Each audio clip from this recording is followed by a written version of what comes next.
Welcome to the HR Empowerment Podcast, where we will uncover strategies and new insights from HR professionals who discuss up-to-date regulations, best practices, and the most pressing topics like diversity and equity, leadership, dealing with difficult situations, and much more that affect your bottom line and business. Thanks for joining us. Hey everybody, welcome back. It's Wendy Sellers, the HR lady, with my fabulous co-host, JC. Hey JC. Aloha, and welcome to the Friday episode, Wendy. Oh yes, Friday. It's here. Interesting thing is it's not Friday for everybody because sometimes people's weeks end on Wednesdays because they got to work during the weekend. So we got to figure out how to make every day a Friday. So let's talk about that. Let's talk about some real world applications here. No, I'm just kidding on that topic. But seriously, we're here talking about, unlocking creativity with our expert, Dr. Roger Firestone. Hi, Dr. Roger. Hello, Wendy and JC. Thanks for coming back. Share with us some real world applications and maybe some success stories. If you feel like using the company names, that'd be fine. Otherwise, we could just skip over that. But I want our listeners to really hear how you're the expert on creative problem solving. Well, thank you very much. I'm kind of in a car mood today. So we're going to talk about cars, all right, and car companies first. And then I have a real personal one at the end. So I want to talk about Mazda Motor Manufacturing USA in the late 1980s. I want to talk about General Mills and the PAM spray-on product. And then I've got something really that's very touching to me that I experienced early on in my career. So let's talk about Mazda first. So in the late 1980s, I got a call from a fellow named Ken Kamiga, and he was the director of training at the new Mazda plant in Flat Rock, Michigan. And Ken asked me to design a creative problem-solving training program for 3,500 employees at the plant. And that's what we did. Wait, how many? 3,500 employees. Wow. Yeah. Now, what Mazda wanted to do is they wanted to create a culture of continuous improvement in the plant. All right. And so to do that, they not only had people that were from the automobile industry, but they had people from from other industries and people that had no experience in car industries at all. Because what they didn't want is that they didn't want people from other car industries to come and say, well, this is the way we did it at Ford or Chrysler. So they wanted to create a whole new culture for innovation and continuous improvement. And what they did was they trained people in automobile manufacturing, total quality management, teamwork, interpersonal problem solving, continuous improvement. And they sought out the most up-to-date methods and techniques to help their people create a culture of continuous improvement and creativity. But there was something missing, and that's why Ken called me, and it was creative thinking. With all of this, they wanted to also infuse creative thinking into the organization. And so that's, as I mentioned earlier, why we trained 3,500 people in creative problem solving. Now, the results of this is that that's what I'm interested in, the results. Now, here's the results. And so the results of this is the plant came up to speed faster than any other plant. Okay, so what does that mean? Well, when coming up to speed, what it means is this. When you're building a facility of that size, and by the way, they were producing a car every 59 seconds, all right? The capacity of that plant was 250,000 cars a year, all right? So when you're building a plant of that size, oftentimes there's delays. Hey, we're going to start on September 1st, 1987. Oh, we can't do this because of this. We can't do this because of this. Yeah. Do this because of this. The target was to start on December 1st, 1987. And that's exactly when the first car rolled off the line.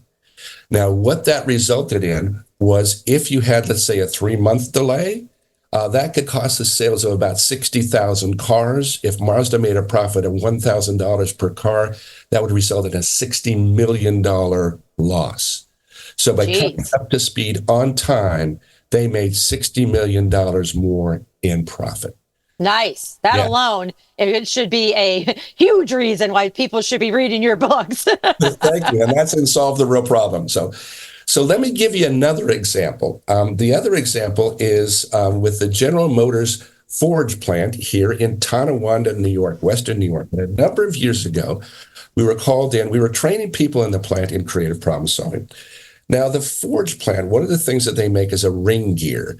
Now, a ring gear is a gear that changes the direction of power on your car. So it's in your transaxle or it's in your differential in the back. It turns the direction from one to the other.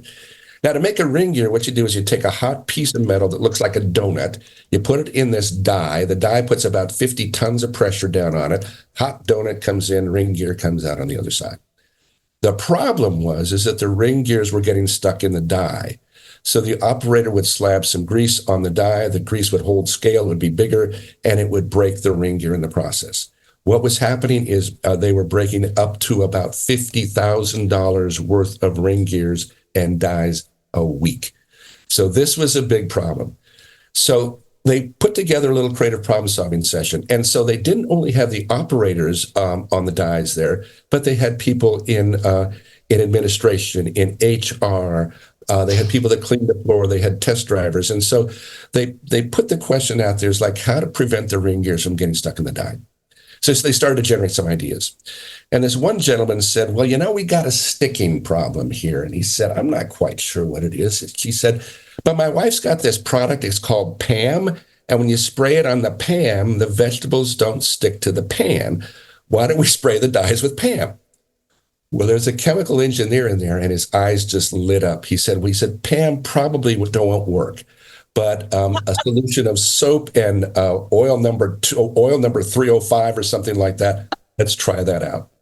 So they stop this session, all right? They jump into their Chevrolets, okay? They drive to the nearest, I think, Kmart at the time. They pick up a bunch of $1.50 spray bottles. They come up with about 50 cents worth of solution. They spray it on the dies. The gear doesn't stick in the die. Not a problem, right?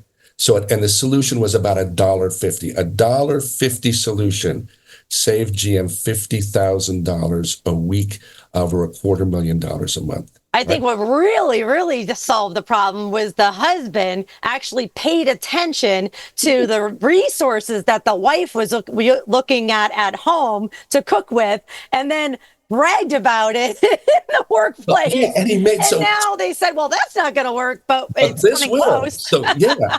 And, we're talking about this environment for creativity. And so if the environment wasn't there for him to say, my wife's got this cooking product called PAM, let's try that out, he would have never thought about the idea. And right. Because they let the individual talk and they didn't shut up. They didn't say shut up. They said, we're going to shut up and we're going to listen. Yeah. And they listened. And then somebody else said, well, that's not going to work. Pretty close. So, wow, that was amazing. Thank you so much for that information. And, is this information in one of your books as well? Yeah, this is in Create in a Flash, a leader's recipe for breakthrough innovation. So that's in this book. Yeah. I love it. Well, speaking of, how can our listeners connect with you? Well, they can connect with me directly at rogerfirestein.com. That's RogerFirestein.com. So www. Awesome. Yeah, and I'll make sure that it's in the podcast notes as well, so you could find it there. And thank you so much for your time today. This has been great. And thanks, everybody, for listening to our 5-part series on unlocking individual employee creativity and developing a creativity culture at work. We hope this information in the podcast has been helpful and a little amusing. Thanks for joining us, and take care. Bye, JC. Bye, JC.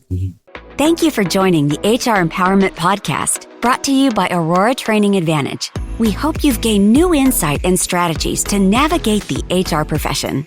We look forward to you joining us again on the HR Empowerment Podcast.